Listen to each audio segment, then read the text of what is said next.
마귀는 굉장히 똑똑한 존재예요. 학습 능력이 뛰어납니다. 예수님이 40일 동안 굶주린 거를 아시고 지금 탁 나타나잖아요. 마귀는요, 우리의 상황과 처지를 잘 알아요. 우리가 어디가 약한지, 어디가 가장 연약한지, 벌러러블한지 잘 압니다. 사람마다 좀 틀리죠.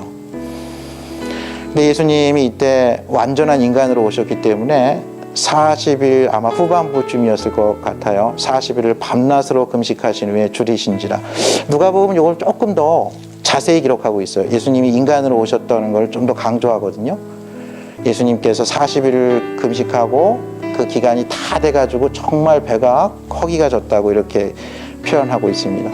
이 시험하는 자, 마귀가 와서 처음에 이렇게 시험을 세 가지를 하죠. 여러분, 첫 번째는 돌이 변해서 떡이 되게 하라. 두 번째는 이 성전에서 뛰어내리라. 누가복음은 이게 세 번째 사건으로 기록되어 있어요.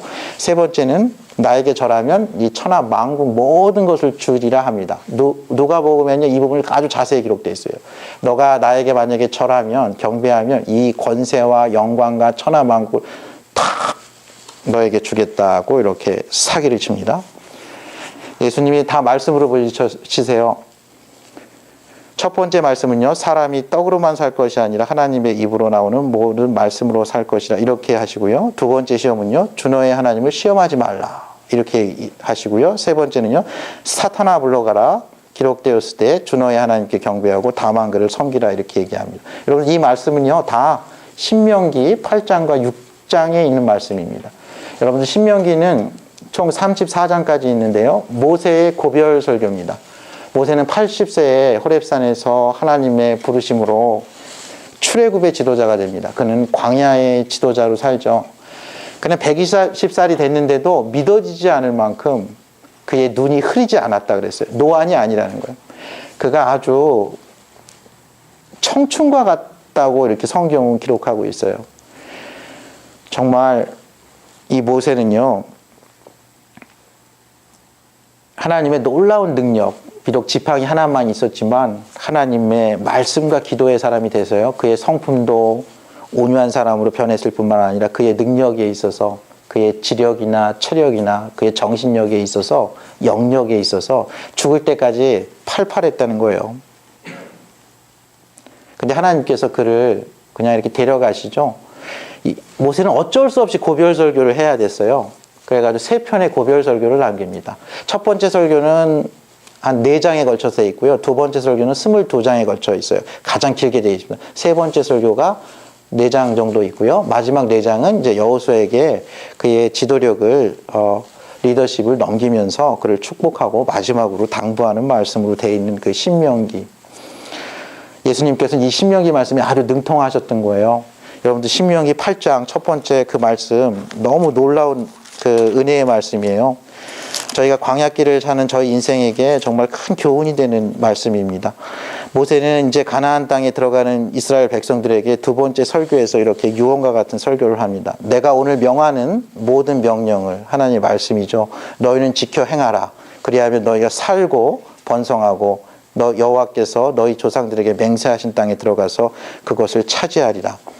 너희가 이 하나님 말씀을 지키면요, 살 뿐만 아니라 번성할 뿐만 아니라 그곳에 가서서 그것을 차지한다는 거예요. 그러니까 너희가 서바이브 할 뿐만 아니라 스트라이브 하고 그것에 아큐파이해서 완전히 그것을 다 다스린다는 그런 말씀을 주셨어요. 그러면서 지난 40년을 모세는 이렇게 회상합니다.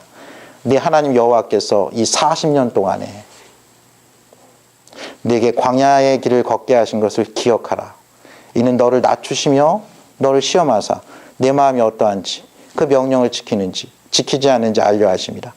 너를 낮추시며 너를 줄이게 하시며 또 너도 알지 못하며 내 조상들도 알지 못하던 만나를 내게 먹이신 것은 사람이 떡으로만 사는 것이 아니요 여호와의 입에서 나오는 모든 말씀으로 사는 줄을 내가 알게 하려 하심이니라. 여호와 하나님께서요, 이스라엘 백성들을 광야라는 학교에서 그들을 훈련시키고 교육시키셨다는 거예요. 어떤 훈련? 말씀을 제대로 듣고 말씀을 제대로 순종할 수 있는 그런 백성들로 훈련시키셨다는 거예요. 여호와 하나님께서 그곳에서 이스라엘 백성들이 기도하면 그 기도에 응답하는 기도 학교로 쓰셨다는 거예요. 낮에는 구름 기둥으로, 밤에는 불 기둥으로 그들을 인도하시며 동행하시며 보호하시며 그들의 먹을 것을 채워주시고 모든 것을 공급하신 하나님께서 동행하시는 하나님이심을, 임마누엘의 하나님이심을, 하나님의 말씀이 사람을 살릴 수도 있고 죽일 수 있는 좀 더 본질적인 것임을 알리셨다는 거예요. 여러분들 오늘 말씀 제목 광야길에서 시험을 이기려면 할 때 여기서 시험은 테스트가 아니고요, 유혹에 가깝습니다. 템프테이션이에요. 하나님도 하나님의 사람들을 시험하세요. 아브라함을 모리아산에서 그의 믿음을 시험하셨죠. 아브라함이 통과했습니다. 그 시험을 통과하면 더 실력이나 믿음이 커지는 거예요. 그 테스트를 통과하는 거죠. 도가니는 은을 테스트합니다. 풀무는 금을 테스트해요. 하나님은 마음을 테스트해요. 보이지 않는 우리의 마음속에 정말 믿음이 있는지. 이런 상황에 두는 거예요. 말씀을 순종할 수도 있고 순종할 수 않을 수 있는 상황에 두는 거예요. 그래서 순종하는지 보는 거죠. 불평을 할 만한 상황을 만들어 놓고 불평을 하는지 기도를 하는지 보는 거예요. 원망할 만한 상황을 놓고 원망하는지 안 하는지 보는 거예요. 싸울 만한 상황을 만들어 놓고 기도를 하는지 싸우는지를 보는 겁니다.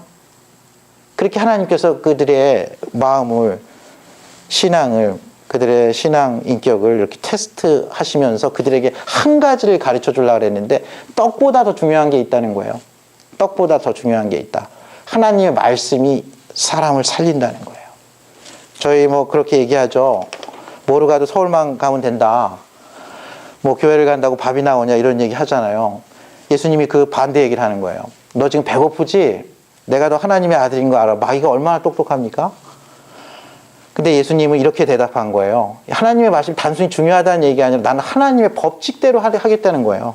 하나님께서 창조한 법칙, 돌은 돌의 위치에 있어야 되고 떡은 떡의 위치에 있어야 된다는 거죠.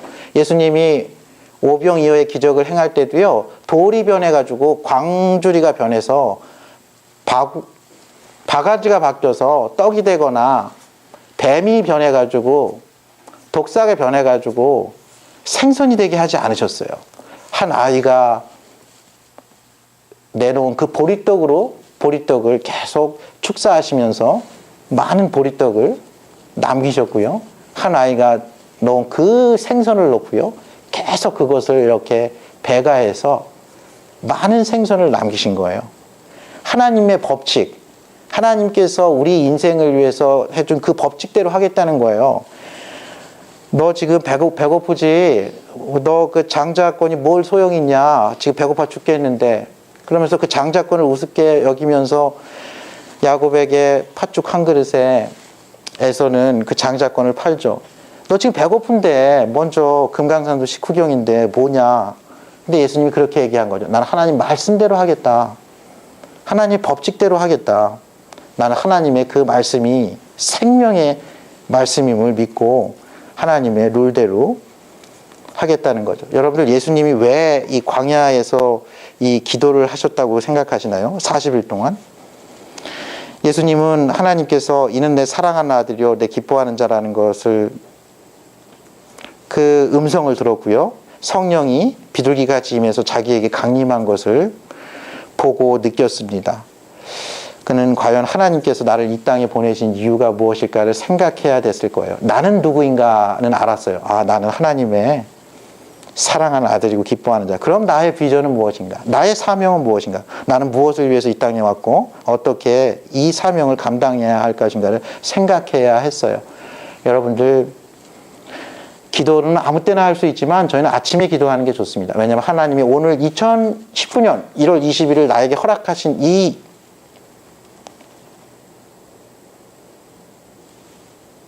이유가 무엇일까 알아서 물론 그 하루를 다 살고 감사 기도를 하고 아 이건 좀 잘못했네요 이렇게 회개 기도하는 것도 중요하지만 하루를 시작하기 전에 아 오늘 1월 20일 나에게 가장 중요한 것은 무엇인가, 가장 중요한 만남은 무엇인가, 그 만남에서 나는 그에게 무슨 이야기를 하는 것이 좋을 것인가. 여러분들 예배 끝나고도 기도할 수 있지만 예배 시작 전에 기도하는 게 좋습니다. 오늘 나는 어떻게 신령과 진정으로 예배를 드려서 하나님께서 평범하게 주신 이 예배 가운데 어떻게 비범한 하나님의 축복을 얻을 것인가.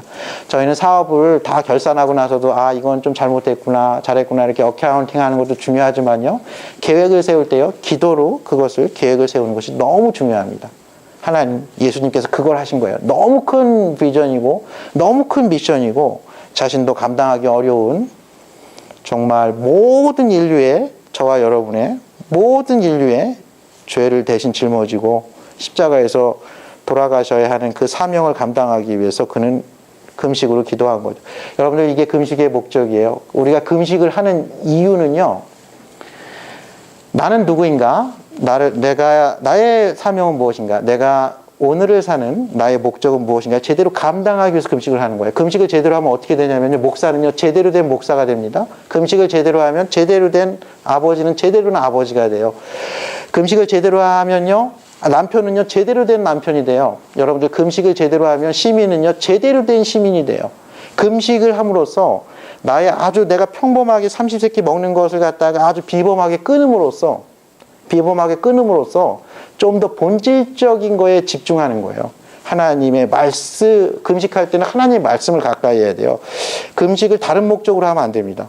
금식할 때는 하나님께 기도해야 돼요. 하나님께 성령의 충만함을 구해야 돼요. 왜냐하면 성령은 어떤 영이냐면, 이사야서 11장 2절에 보면요, 성령은요, 여호와의 영은요, 지혜와 총명의 영입니다. 모략과 재능의 영이에요. 지식과 여호와를 경외하는 영이에요. 이 세상을 살아갈 때 필요한 지혜, 총명, 그 안에 다 있다는 거예요. 여러분들, 성령을 어떤 영적인 파워라고 생각하지 마십니다. 성령은 하나님이세요. 성령은 하나님이시기 때문에 창조주세요. 만물을 주관하시는 분이에요. 삼위일체의 제3격인 성령 하나님은요, 성부 성자 하나님과 그 위격은 다르지만, 인격은 다르지만 능력과 영광과 권세와 본질 면에서 동일합니다. 동일한 능력과 동일한 영광과 동일한 권세를 가지고 계세요. 지혜의 근원이세요. 총명의 근원이십니다. 지식의 근원이세요. 여호와를 경외하는 영이에요. 전쟁에서 승리할 수 있는 모략의 영입니다. 우리에게 인생을 살아갈 때 꼭 필요한 재능의 영이에요. 그 안에 성령의 재능이 다 있어요. 그 안에 말씀의 은사, 가르침의 은사,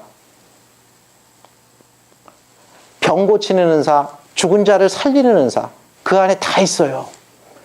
성령 하나님은 놀라운 하나님이시자 하나님의 영이시자 그리스도의 영이신 것입니다. 오늘 이 성령에 충만한 예수님께서요, 이 말씀에 충만했어요. 그래서 성령에 충만한 거는 말씀 충만과 같아요. 말씀이 아주 충만해가지고요, 이 예수님이 당시에 두루마리 성경들이 이렇게 회당에 있었지 이걸 이렇게 가지고 다니지 않았거든요. 예수님이 이 말씀을 어떻게 알았을까요? 사람이 떡으로만 살 것이 아니요, 이 말씀이요. 주 너의 하나님을 시험하지 말라, 이 말씀이요.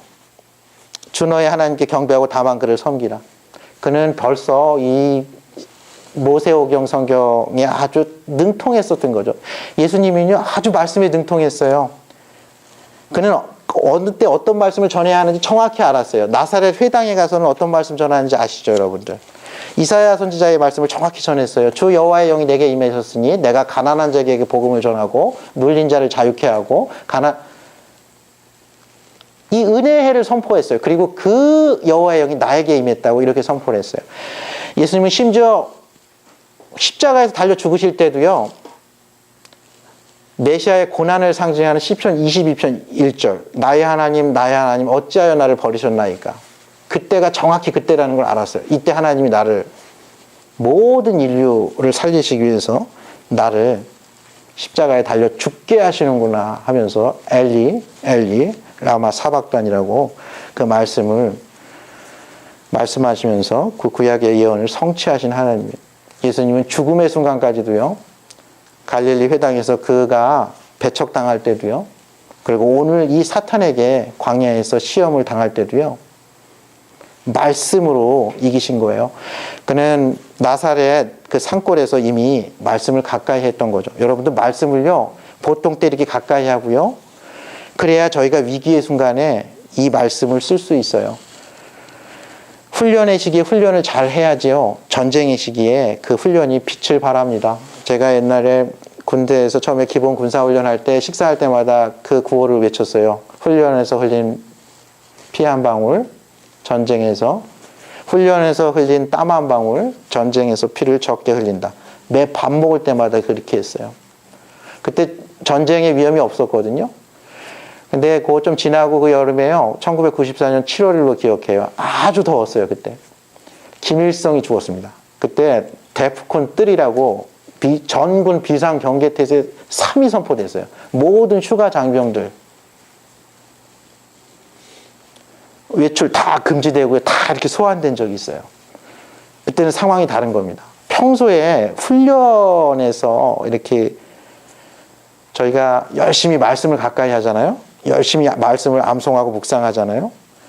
열심히 설교를 듣고 저희가 연습하잖아요. 저희가 훈련할 때 기도 열심히 하잖아요. 그것은 전쟁의 순간에 이 사단에게 시험을 받을 때 예수님께서 승리하셨듯이 저희에게 승리의 원천이 됩니다.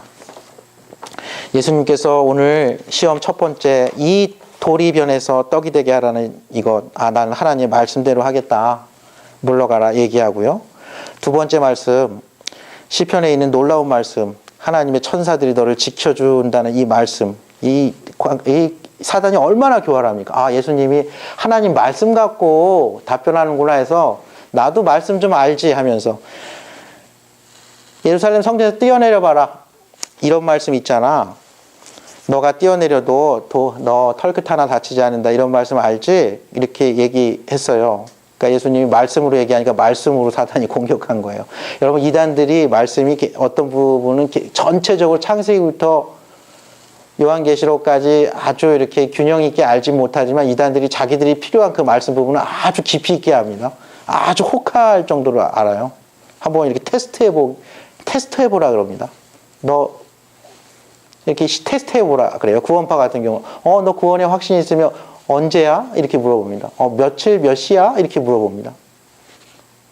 구원 안 받은 것 같은데 이렇게 얘기합니다. 이렇게 테스트를 해봐요, 말씀으로. 그런 말씀을 이렇게 끌고 와가지고요. 지금 그렇게 한 거예요, 사탄이. 너 뛰어내려봐. 한번 이렇게 어떻게 되나 보자. 이럴 때 예수님께서. 너 그런 말씀만 있는지 아는데 더 큰 말씀이 있다는 거예요. 이 반대쪽에 보면 주 너의 하나님을 시험하지 말라는 말씀. 그 말씀 옳다. 그렇지만 그거보다 더 큰 하나님에 대한 신뢰, 하나님에 대한 말씀에 대한 신뢰에 대한 이 말씀을 예수님께서 말씀하셨죠. 마지막 시험이요. 천하 만국 모든 인간들이 추구하는 거, 너가 왜 이렇게 고생하면서 순환 받으시면서 십자가에서 피 흘려서 죽기까지 하면서 왜 그 길로 가려고 그러냐? 그러지 말고 지름길로 가라는 얘기죠. 그런데 조건이 있다는 거예요. 너가 하나님도 섬기고 나도 섬겨야 된다는 거예요. 너가 나에게 절도 해라. 그러면은 이거 결국 다 네 거니까 너가, 그런데 하나님께서 오직 여호와 하나님만 예배하라고 얘기합니다. 오직 여호와 하나님만 경배하라고 얘기하고요. 삶의 예배도 여호와 하나님만 섬기라고 얘기합니다. 마귀가 떠나요, 여러분. 천사들이 나와서 수종드는데요. 누가복음 1장에서는 이것이, 이 마귀가 잠시 the devil retreated temporarily 이렇게 되어 있어요. 데블이 잠시 이때는 아니구나 해가지고 물러난 거예요. 그리고 이 사탄이요, 어느 때든지 와가지고 예수님을 계속 모함하고 넘어뜨리려고 합니다. 십자가에 달려 죽으시기 전까지 겟세마네 동산까지 에서도 너 십자가 지지 말라고 얘기합니다. 너 그럴 필요 없다는 거예요. 여러분들, 오늘 이 말씀 있잖아요. 예수님께서 이렇게 광야에서 시험을 받은 이 말씀은요, 우리에게 두 가지 면에서 광야와 같은 인생길을 걸어가는데 우리가 승리할 수 있는 비결을 알려줍니다. 첫 번째는요, 예수님은 대표로서 예수님은 승리하신 거예요. 사무엘상에 보면은요, 40일 동안 블레셋의 장군이었던 골리앗이 와가지고 하나님의 이름을 아주 능멸합니다. 벌벌벌 사울왕과 그들이 다 떨어요. 그때 다윗이 나타나가지고요, 40일 동안 떨고 있는 그들을요, 너는 칼과 창과 단창으로 내게 오지만 나는 만군의 여호와의 이름으로 내게 나간다 하면서 물맷돌 하나로 골리앗의 머리를 맞추고 골리앗의 칼을 뽑아서 그를 죽입니다. 아담 한 사람이요, 에덴의 동산에서 모든 것이 풍족할 때 단 한 가지 금지한 그것을 불순종함으로 모든 인류를 죄와 사망으로 이끌었다면요, 한 사람 예수 그리스도가요, 모든 것이 부족한 광야에서 단 단 하나, 생명의 말씀만을 붙들고 이 사단의 시험에 승리함으로써 첫 사람 아담이 사단에게 실패했던 그 사건을 역전시킨 사건입니다. 대장이 승리한 거예요. 여러분들 그때 다윗이 골리앗을 무너뜨렸을 때 이스라엘 백성들이 벌벌벌 떨고 있다가 다 일어나가지고 그 블레셋의 군대들을 싹 무찔렀어요.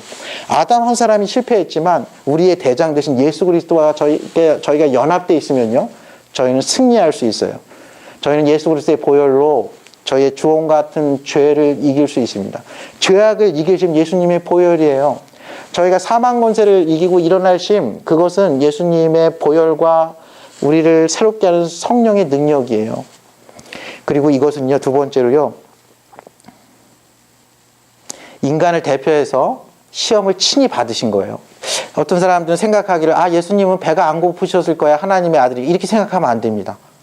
그거 또 하나의 오류예요. 또 하나의 이단입니다, 사실.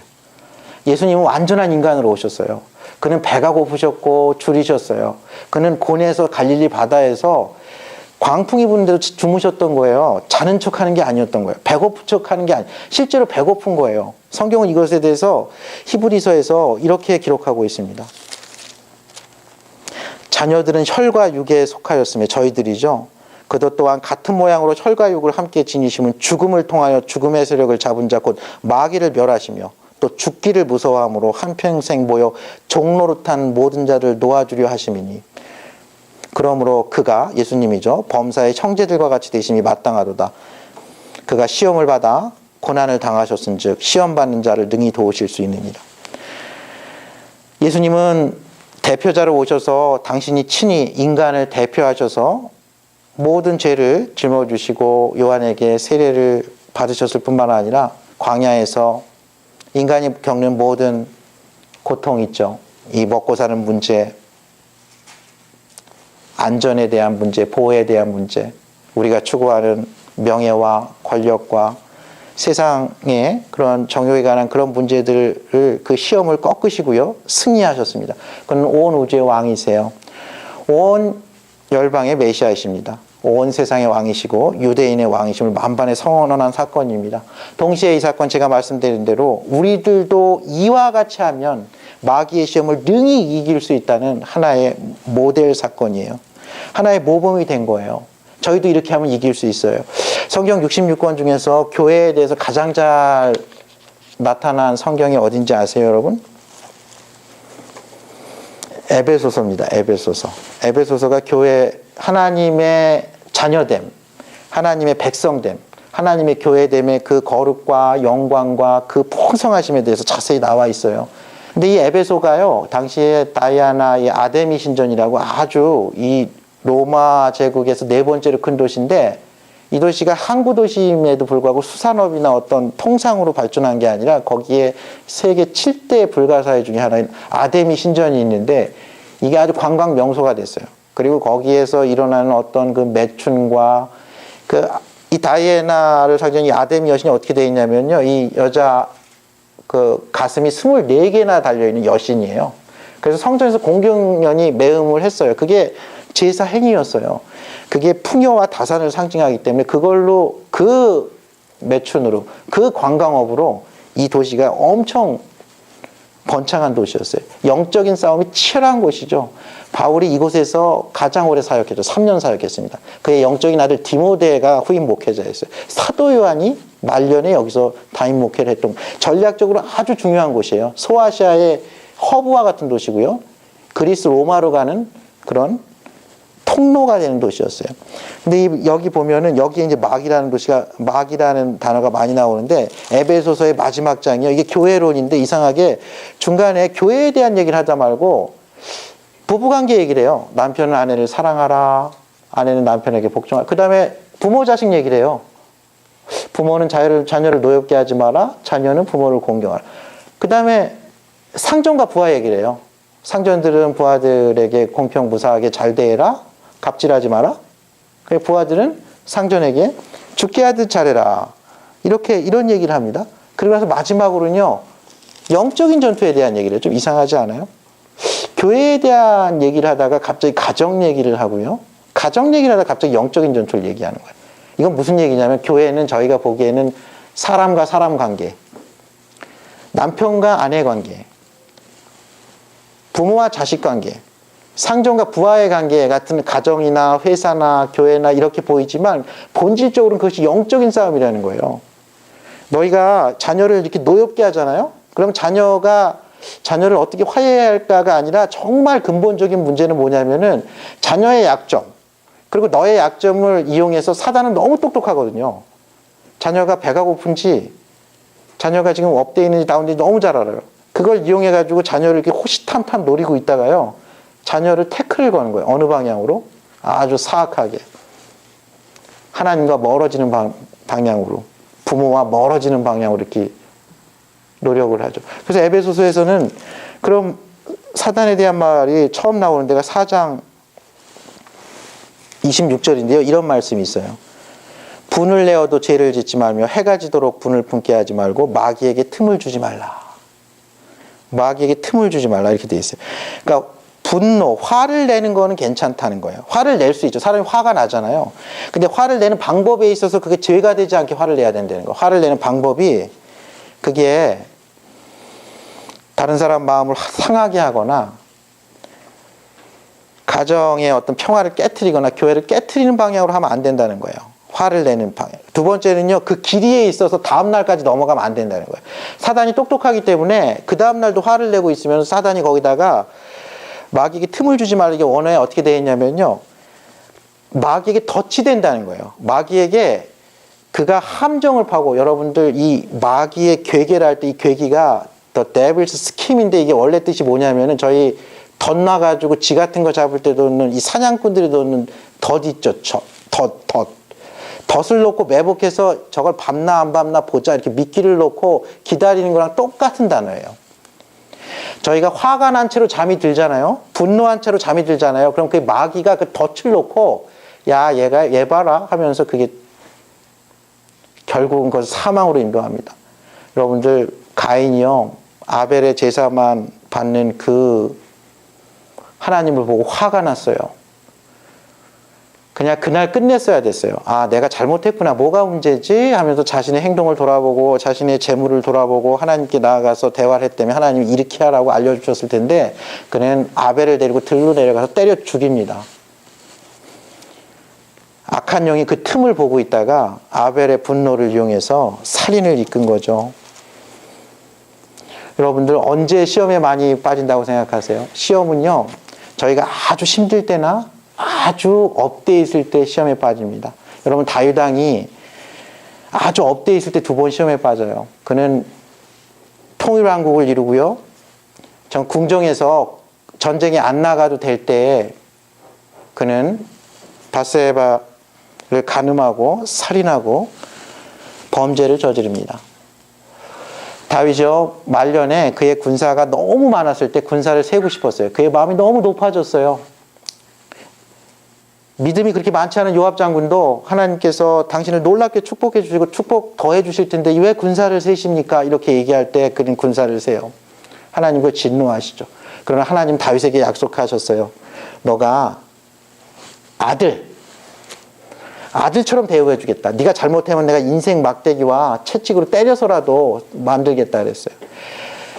나단 선지자가 와가지고 당신이 죽을 죄를 지었다 그랬을 때 다윗이 회개했습니다. 왜냐하면 하나님의 말씀을 믿은 거예요. 내가 회개하면 하나님께서 나를 다시 회복시켜 주신다는 거예요. 갓 선지자가 와가지고 아라우나 타작마당에서 번제를 드리라 했을 때 그대로 회개했어요. 하나님의 말씀을 믿은 거예요. 하나님의 말씀은 다시 살리는 능력이 있어요. 여러분들 에베소서의 마지막에 보면 전신갑주를 입으라 그래요. 여러분들 전쟁에 나가는 사람이 전신갑주 이렇게 입어야 됩니다. 전신갑주라는 건 뭐냐면 하나님의 전신갑주를 입어야 돼요. 하나님이 주신 구원의 투구를 쓰고요, 하나님이 주신 의의 흉배를 차고요, 하나님이 주신 진리의 허리띠를 차고요, 하나님이 주신 신발로 평안의 복음의 신을 신습니다. 하나님이 주신 믿음의 방패를 가져요. 하나님이 주신 성령의 검, 성령의 칼, 하나님의 말씀을 가져요. 그리고 무시로 하나님의 말씀 가운데서 기도하라 그랬어요. 여러분들 이게 우리가 가정생활에서 자녀들과의 관계에서 하나님의 뜻을 이루는 비결이에요. 이것이 남편과 부부가 하나님의 뜻을 이루는 비결이에요. 이것이 저희가 일하는 회사에서 하나님의 뜻을 이루는 비결이에요. 이것이 저희가 하나님께서 그의 피값으로 사신 그리스도의 몸된 교회를 세워나가는 비결이에요. 여러분들 이게 뭐 같아요? 이렇게 얘기했어요. 내가 마지막으로 당부하는데 끝으로 너희가 주 안에서와 그의 심의 능력으로 강건하여지고 마귀의 관계를 능히 대적하기 위해 하나님의 전신갑주를 입으라. 이게 무슨 얘기 같습니까? 너희가 하나님께서 주신 전신갑주를 입으라는 거예요. 겸손하게, 마귀는 똑똑하고 마귀는 굉장히 유혹을 잘하기 때문에 겸손하게 너의 능력과 너의 의지와 너의 힘으로는 이길 수 없음을 인정하고 하나님께서 주신 그 무기로 널 장착하라는 거예요. 겸손하게 장착해야 돼요. 베드로 사도도 똑같은 얘기를 합니다. 하나님은 겸손한 자에게는 은혜를 주시고 교만한 자에게는 대적하신다 그랬어요. 하나님은 언제나 그렇습니다. 하나님은 다윗이 교만할 때 다윗을 대적했어요. 다윗이 겸손하게 회개했을 때 그를 다시 회복시키셨어요. 그러므로 하나님의 능하신 손 아래에서 겸손하라. 때가 되면 너희를 높이시리라. 겸손하게 하나님께서 주신 전신갑주를 입으라는 거예요. 근데 이 전신갑주가요, 칼도 그렇고 방패도 그렇고 모든 게 이게 다 어디에 있냐면요, 구원도 하나님의 말씀이 있습니다. 구원이 어디에 있냐면요, 너희가 마음으로 믿어 의에 이르고요, 입으로 신하여 구원에 이르러요. 근데 그게 뭐냐면 예수님께서 이 땅에 오셔서 세례 받으시고 죄인의 모양으로 오셔서 우리의 모든 죄를 짊어지시고 십자가에서 우리를 대신해서 죽으시고요, 부활하시고 하나님 보좌 우편에서 우리를 위해서 간구하시는 자라는 거예요. 유일한 중보자시라는 거예요. 유일한 구원자라는 거예요. 유일한 메시아를. 그리고 그는 다시 오셔서 산 자와 죽은 자를 심판하시고 우리의 몸을 살리고 우리의 죄를 사하고 영원히 살실 그 하나님이라는 걸 믿는 그것이 의예요. 그게 다 말씀에 있어요. 구원의 투구도 말씀에 있고요, 의의 흉배도 말씀에 있고요, 진리의 허리띠도 말씀이고요, 평안의 복음, 그리스도의 복음도 말씀이에요. 믿음의 방패도 말씀 안에 있습니다.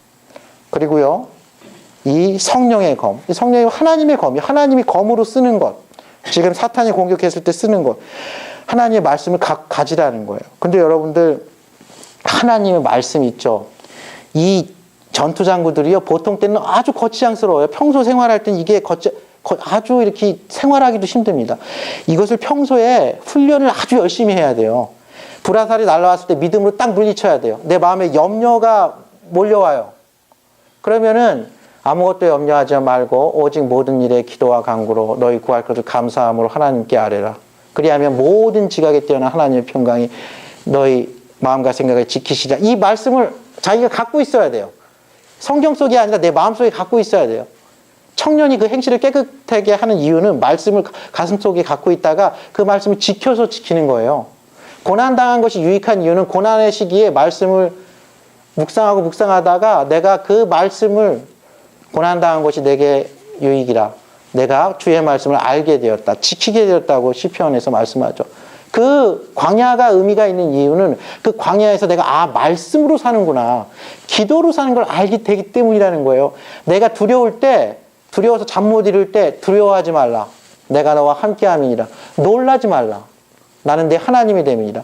내가 너를 굳세게 하리라. 참으로 너를 도와주리라. 참으로 너의 의로운 오른손으로 너를 붙들리라는 그 말씀이요, 그 잠 못 이루는 밤에, 그 불안한 밤에, 두려움에 떨고 있는 밤에 나를 지켜준다는 거예요. 내 마음이 막 교만해졌어, 막 자랑하고 싶을 때 하나님은 교만한 자를 대적하시고 겸손한 자에게는 은혜를 베푸시느니라. 그 말씀이 떠올라야 된다는 거예요. 겸손은 종기의 앞잡이라는 말씀, 그 말씀에 떠올라야 된다는 거예요.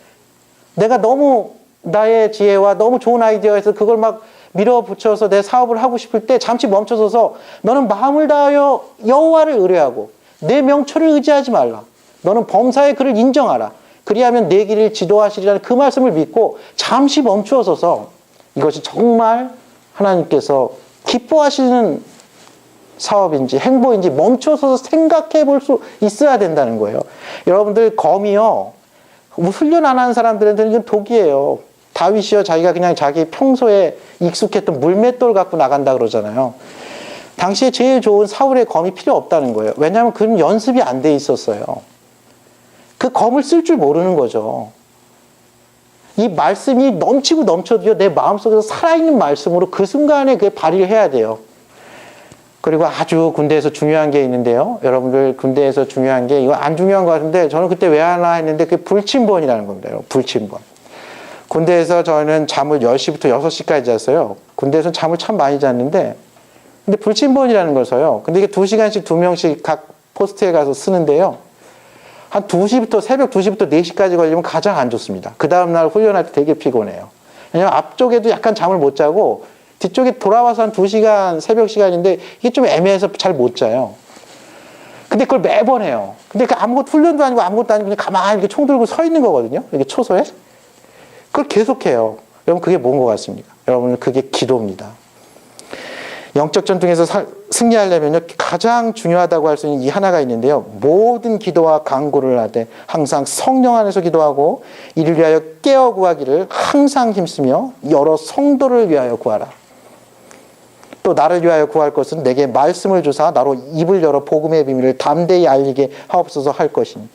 여러분들 이 기도와 간구가 아무것도 아닌 것 같아도요. 군대에서 불침번 잘 쓰면 아무리 훌륭한 최첨단 무기를 갖고 있고 훈련을 잘해도요. 잠잘 때 다 죽는 겁니다. 기도는 그런 역할을 하는 거예요. 기도는 사단을 호시탐탐 노리고 있어요. 덫을 놓고 얘가 다윗처럼 모든 것을 다 이루었을 때 아니면 정말 예수님처럼 40일간 굶주렸을 때 얘 너무 배고프겠네. 얘 마음이 너무 높겠네. 그때 와가지고 인구조사 해봐라. 도리변에서 떡이 되게 이런 게 사탄이에요. 사단은 아주 최적기를 너무 잘 알아요.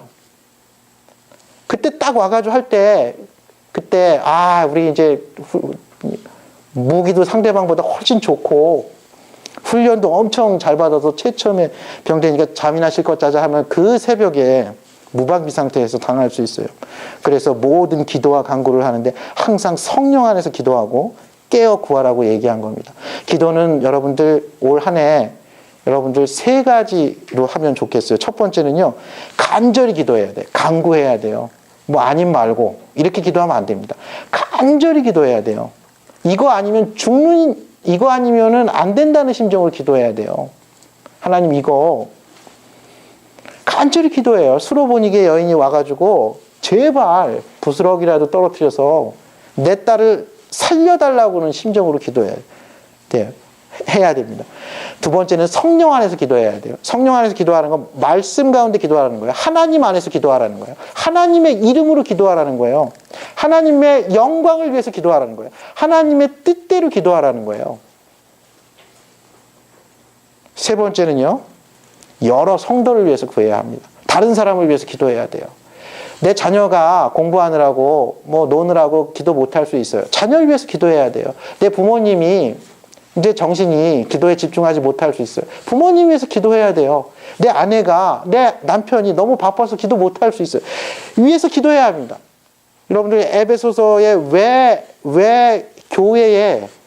교회론에서 얘기하다가 갑자기 가정 얘기하다가 갑자기 왜 영적 전투에 대해서 얘기합니까? 우리의 싸움은 혈과 육에 대한 게 아니에요. 우리의 싸움은 남편과 아내, 부모와 자녀, 담임 목사와 성도, 장로와 집사와의 싸움이 아니에요. 우리의 싸움은 상전과 부하의 싸움이 아니에요. 그 이면에서 틈틈이 틈을 보다가 그가 누구이건 틈이 보일 때 그를 넘어뜨려서 하나님과 멀어져서 생명의 길에서 떠나서 사망으로 이끌어서 자신과 함께 영원한 지옥불에서 보낼 그 유혹하는 사탄과의 싸움이에요. 여러분들 요한복음에는 왜 이 사탄이 예수님을 시험한 게 없다고 생각하시나요? 저는 그렇게 생각합니다. 요한복음은 하늘의 관점에서 본 거예요. 지금으로 따지면 드론을 높이 띄워가지고요. 하늘 위에서 딱 그 도시를 찍었는데 너무 높이 떠가지고 도시가 점으로 보이는 거죠. 여러분들 비행기를 타고 높이 올라가면요. 한밤중에 보면은 불빛만 보여요. 더 올라가면은 그 불빛도 잘 안 보입니다. 별처럼 보여요. 하나님의 관점에서 보면요. 사탄은 상대가 안 됩니다. 피조물 중에 그냥 교활한 놈이에요. 교활한 놈. 이미 예수님께서 승리하셨기 때문에요. 하늘의 관점에서 보면 이 사탄이 광야에서 예수님을 시험한 거는요. 기록할 가치가 없는 거예요. 저희가 예수 대장 대신 예수께 붙들려 있기만 하면요, 사단의 어떤 유혹도 이길 수 있습니다. 더가 저희가 하나님의 말씀을 저희가 가지고 다니면서 필요할 때 쓸 수만 있다면, 저희가 얼마나 더 잘 써야 되냐면 사탄보다 잘 써야 돼요. 하나님의 말씀을 사탄보다 더 잘 알고 더 능수능란하게 다룰 수 있어야 돼요.